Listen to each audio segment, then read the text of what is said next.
কচু শাক করব। কচু শাকটা কেটে নিয়েছি, ভালো করে ধুয়ে এটাকে সেদ্ধ করে নেব। তেল গরম হয়ে গেছে, আমি চিংড়ি মাছটা ভেজে নেব।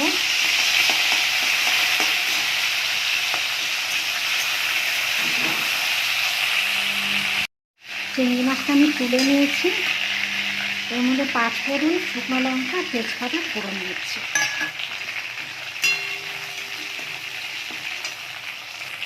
লাল হয়ে গেছে, জিরের গুঁড়ো, ধনের গুঁড়ো আর হলুদের গুঁড়ো একসঙ্গে জল দিয়ে একটু পেস্ট করে নিয়ে দিয়ে দিলাম।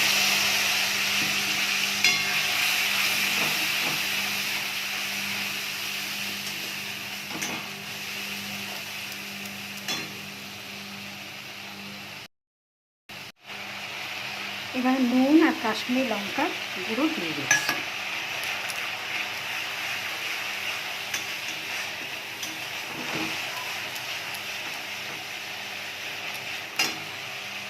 এবার আমি চিংড়ি মাছটা দিয়ে দিচ্ছি।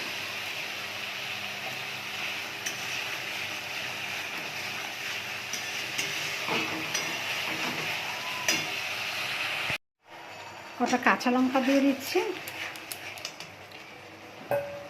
কচু শাকটা সেদ্ধ করে জল ঝরিয়ে নিয়েছি, কচু শাকটা দিয়ে দিলাম।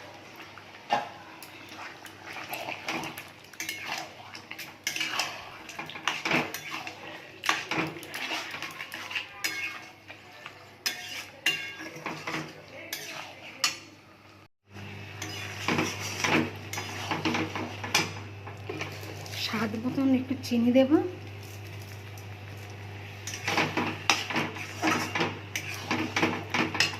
আপনারা যদি না দেন নাও দিতে পারেন, আমি একটু চিনি দিলাম। এবার একটু গরম মশলা দিয়ে দেব। কচু শাকের জল মরে গেছে,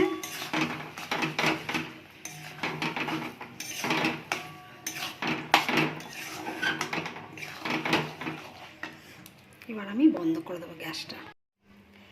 চিংড়ি দিয়ে কচু শাক কমপ্লিট।